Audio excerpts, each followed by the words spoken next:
Hello everyone, I welcome you all to this session today where we'll be discussing about stress analysis of a connecting rod, part 2. In that, I'll just give you a quick overview about what we are going to discuss. So we'll be seeing in the last session we had seen how to import the geometry and how to configure it, how to prepare it. And for simplicity, what the geometry that you will be provided with will be a simplified format which already been simplified for you. I have just explained the geometrical repair options briefly, so that you will have an idea of how the general process works. But you will be getting a completely prepared geometry for your analysis. And in this session, we will be discussing about how we are going to mesh the model, a little bit detail about meshing. Then we'll see setting up the constraints, what constraints are required, how to set up the case particularly, then adding solution requirements, solving the analysis, and later changing the material and again resolving the analysis. And then we'll see about post processing, how we can check. Now let's move to the ANSYS mechanical. So as we discussed previously, we had our geometry ready, which shows a green tick over here. Now, when we double click on the model, we will move to the meshing and setting up solver and solution part. Now we have every parameter, and now we have the GUI ready. Let's discuss outline tree a little bit more. So in this, if you go to the geometry, if you go connecting rod, if you select the connecting rod, you will see the material assignment as structural steel, right? So for this particular analysis we'll go for structural steel, and for the next analysis we'll go for aluminum alloy, which you can select from over here. So you just have to click on the expand the geometry model, then click on the geometry over here component, and below here you will see the assignment. In that assignment you can change the material by clicking on the aluminum alloy. Now let's see the mesh. So if you click on mesh, you will see details of mesh over here, and we'll be just focusing upon the on the sizing function and the statistics.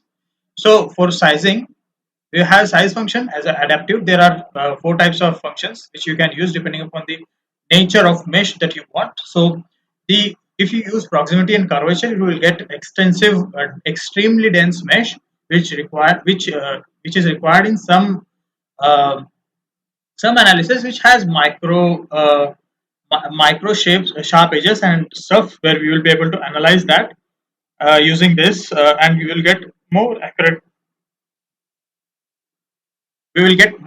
results using the proximity and curvature type. And again, these other things differ based on their application. I won't be going to much detail of that. You can explore that from your own. Now you can, if you go to relevance center, this is the main thing where you can define the nature of the finite elements as coarse, fine, or medium. So we'll just keep it as fine.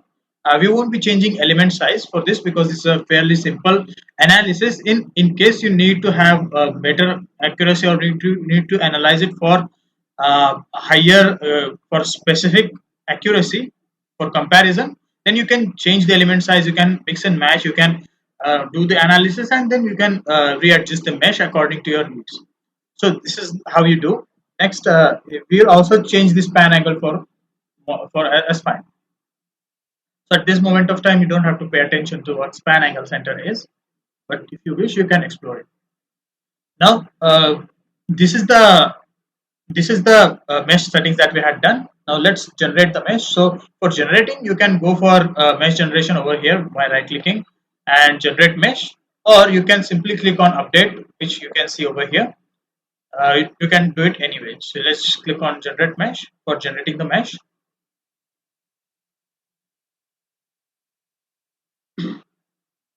Yes. Now the mesh is generated, and this is a fairly good mesh. It's of good quality, which we need for this analysis. So we'll just keep this mesh as it is. Now you can go to statistics, and you can check the number of nodes that are formed and number of elements that are formed. So if I want to zoom in, so if I click on this box zoom, and just zoom in a bit, where you can see clearly how the mesh looks like. And here you can see that these are the connecting joints or connecting points. They are called as nodes, and these whole element enclosure will called as single element. So the whole domain is discretized in this manner, and it will consist of these many elements like and this many nodes. So this is what statistics imply. Also, statistics we need to check, or mesh count we need to check, because the accuracy depending upon the mesh density of the mesh, we need to perform a calculation. So we need to perform the analysis in order to understand if the mesh is giving us appropriate results or not. And statistics will help us identify the general idea of these many nodes will generate this level of accuracy. That is another thing called gradient dependence analysis, which is done for all of the analysis in order to make sure that what mesh we are using will give us fairly accurate results. So that is why it is. Uh, for now, we will just have it as it is because it will give us fairly accurate results. Now, as we now we will go for the analysis like static structural properties will define the constraints. Now for constraints you can go to static structural, right click, insert, and in that you have to define first fixed support, and then you have to define for a force. So first we'll define the fixed support where we'll apply the geometry selection as this. Now this will select the faces that we are going to apply, right? So in here you can see that you need to apply geometry and you need to apply faces. You can also apply components. You cannot apply components because it's limited to for faces itself, because we are providing constraints based on faces. So we'll just zoom in under this portion, and we'll multi-select the faces. So we'll click on the face. Basically the zooming in is needs because uh, we want to make sure that we are selecting a correct face, and in order to do that we need to zoom in, so for better visualization, for better clarity.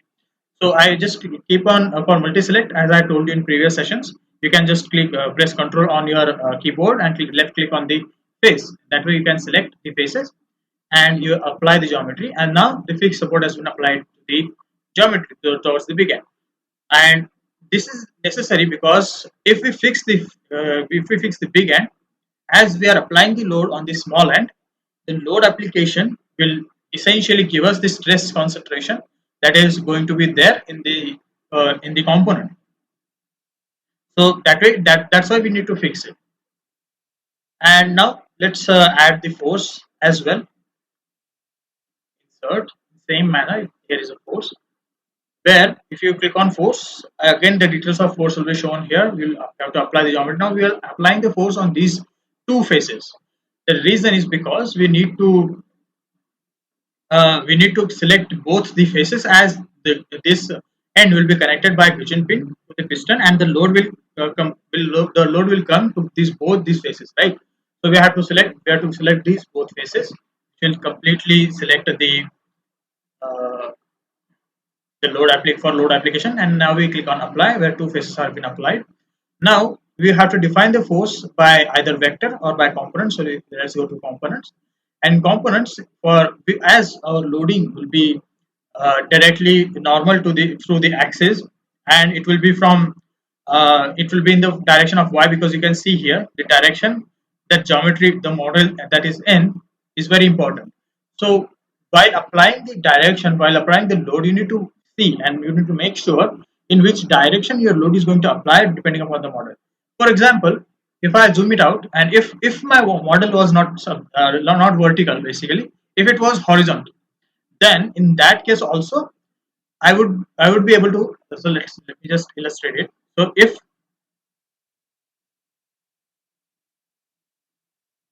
yeah, so if my model is in this direction, let's suppose, and let's assume that this the direction is in x direction basically. So what you will have to do then, you will have to define the component in x direction. So you can do that as well, depending upon the model in which direction you have designed. You can change the configuration, and you'll have to apply the loads in accordance with the accordance with the kind direction in which the forces are being applied and the model is being constructed in. So it's always better to have the model constructed in the normal view itself, like based on the coordinate systems itself, in which the actual application is going to be comparing the actual application, which will ease up this process. So we'll just add the y component load, which in my case was 26,414.02. Now you'll be seeing that if I zoom in a bit, you'll be seeing that the force that is being applied is in positive y direction, right? But I want the force to be in downward direction because I want to apply because my force is being applied from the piston on the small end, right?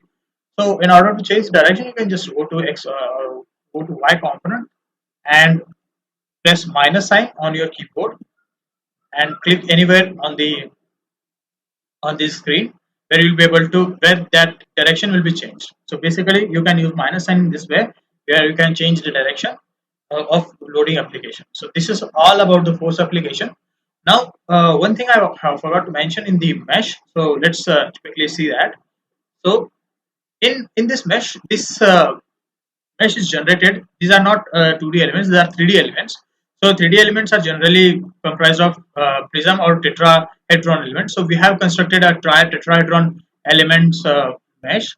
So in order to visualize the mesh at the section view, we will have this the bottom left corner. You can see section planes. There is a section planes column where you can add a section plane and you can see the mesh inside the particular particular part. So for that, we have to select the section plane or generate a new section plane. Then we have to select any direction in which we need to construct the line or we need to insert the plane. So I'm selecting plus positive y direction and I will be sectioning or I will be cutting my component in this way. So if I as I click and as I drag it and I leave the uh, cursor, it will be it will be done. Now I want to visualize it, right? So if you press H on your keyboard, it will be in isometric view. So you can just rotate it as it's coming from my backside. So you can choose the direction as well, like negative Y, which will be there for your other thing. Now let's just see the mesh configuration inside. Okay, just zoom. So this is, you can see this is an inserted plane view. And if you wish to visualize the elements that are there, so you can click show whole elements, which will show the elements that are hidden,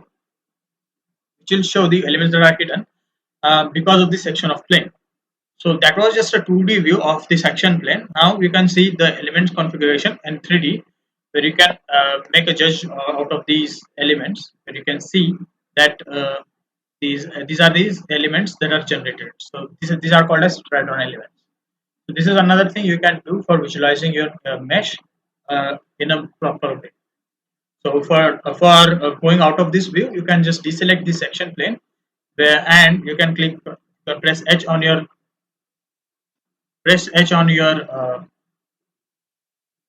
keyboard, which will turn it back to the isometric view. And again, you can switch back to details of the mesh tab, where you can operate on the meshing details. Now, as we have, let's come back to the static structural part where we have defined the fixed force and fixed support and forces. Now we will discuss the analysis settings. So when you click on analysis settings, you will be able to see that here we will be only seeing the step controls. We won't be going for solver controls and other things, as this is a fairly simple analysis. You'll be working in that sense itself.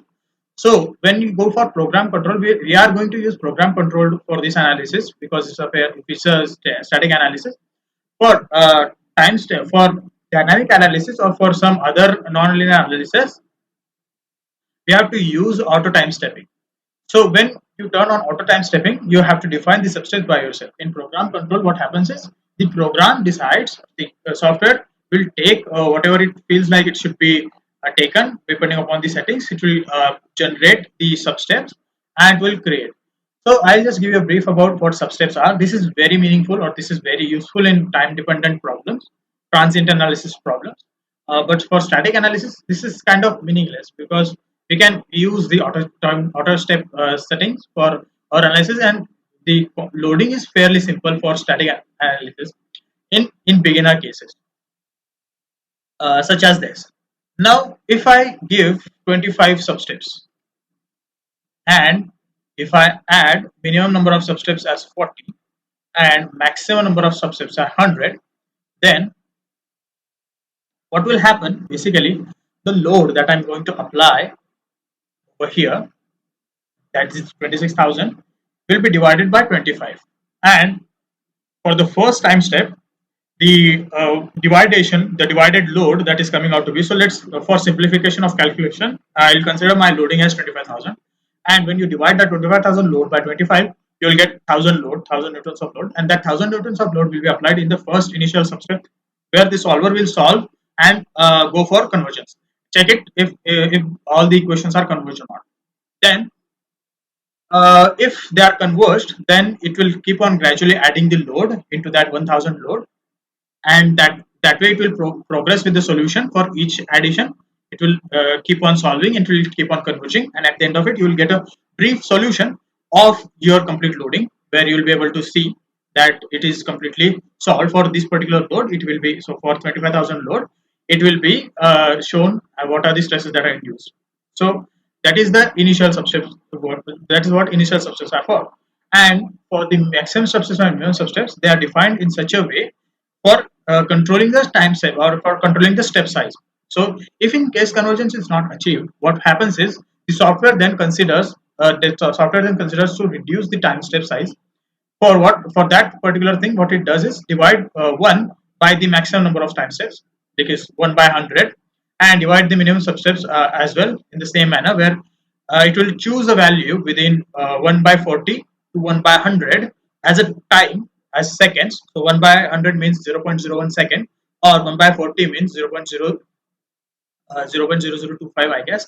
So that is those values, between those values it will choose one time step, and with increment of that time step, so it will gradually perform this analysis. So what happens is, if you select a time step of 0.01 second, then first it will calculate for 0.01 second, then it will calculate for 0.02 seconds, and that way it will compute for overall time for 1 second. So the default timing for any transient analysis in ANSYS in the FAI software is 1 second.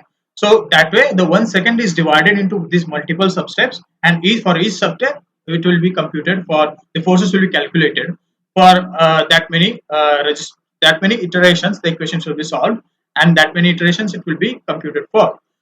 So that way the convergence criteria is achieved, and that way it is fixed. So first, as you can see, we had changed the analysis settings. It is showing a question mark. Let's just switch it back to program control, where it will show a green tick, and you have to make sure that your solution will have green ticks. As we can see, static structure has lightning bolt. That means it needs to be updated. So once we have properties inserted, we will update the static structural thing. Okay. Now, as we have defined our analysis settings, we have defined our fixed support, we have defined our force. Now we will focus on what solution parameters I want to look into. So in the previous session, we had discussed about the solution parameters would be the total deformation, the stresses, the equivalent stresses that are induced, and strain energy, right? So right click on the solution to insert those parameters one by one, where those for the computation will be carried out for these parameters. So if you right click, you go to insert, you go to stress, and then you go to equivalent von Mises stresses. Then again you go to solution, right click, insert deformation, insert total deformation. Again same thing will be repeated. For energy, you select strain energy. So these three parameters I want to look for in my analysis. So I have added these three parameters. Now just simple thing, you just have to right click and solve. So click on solve. So it will automatically, as you can see over here, the solution, the lightning bolt became green because this indicates that the solution is being carried out, or the controls are being updated. As you can see, we had a simple problem, so the time it took was not as significant. But if you have a very denser mesh, and if you are looking for different components that are there, if there are multiple force constraints, pressures, and other things, everything can be inputted in here, and everything can be analyzed simultaneously. The solver will solve the solution, and depending upon that, the computation time will increase. Now let's visualize our results. So for these results we have conducted for structural steel. So for equivalent stress, you can see here the type of stress that is presented. These values are presented in megapascals. So as you can see, our load was really high. So our equivalent stresses that are induced are 493 megapascal. Maximum stress is going into that region. Now, if we rotate it, you'll be able to see the stress concentration regions. So basically, uh, if I zoom in a bit, you'll be able to visualize that these are my stress concentration regions. This is my stress concentration region. This is my stress concentration region.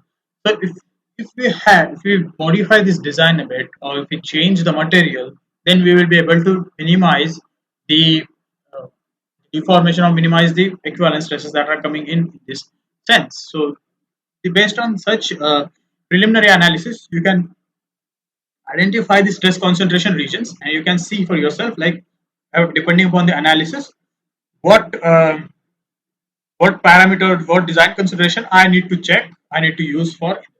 So that way you can do. Now if you wish to do a separate analysis for second material, then you can just go to connecting rod. You can select this, and you can change the structural steel from structural steel to aluminum alloy. And then, as you can see, you have to update. As you can see, the lighting boards are showing over here. Okay, so you would have to right click on solution, and you'd have to click on solve.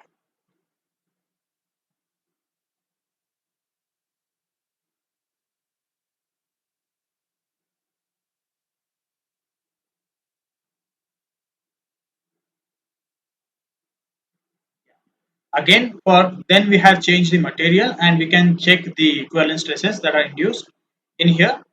As you can see, depending upon the materials, the deformation and other things will have must have been changed. So as you can see here, a total deformation of 0.33 mm has been observed in the aluminium, where you can use it as this, where you can compare both the analysis by like computing the results. And for visualization, for example, if you wish to visualize how the deformation works, then you just simply have to go to graph, and when you click on play, you'll be able to see the during the load application, how the gradually the load is applied, and how gradually the material is being deformed. And again, for stopping, you can just go to here, stop. So this you can do for each of the analysis. You'll be able to identify the analysis in much better. And also, if you wish to change the contour view, you can go over here, where you can see smooth contours. Then it will show you smoother contours. And here you can go for no wireframe, where it will remove the mesh, and it will give you a clear idea of what stresses are implied over here. Again, if you wish to change back, you can go for show elements, then it will again show elements. This way you can change your contour settings for according to your visualization needs. So uh, this is the general process of static structural analysis for a connecting rod. So that was all about the stress analysis. Now let's summarize what we have learned. Okay, so we had in this session we had discussed about how we can adjust the mesh with a preliminary understanding of how we can change the mesh and what are its effects. Then we have went for the constraint application, why the constraints are applied. So basically, for our case, we needed the fixed support and we needed for point loading, we needed one end to be fixed and other end to be loaded for specific regions. So we had chosen that, like our load application was from for on the small end itself. So that's why we had to constrain the geometry, and that way we had applied the constraints. Then we had applied forces. Then we had applied solution settings, analysis settings. We had discussed about the analysis settings, and later on we had discussed about how we can visualize the results and we can visualize the animations. So I hope you had fun, and thank you for your kind attention. Have a nice day.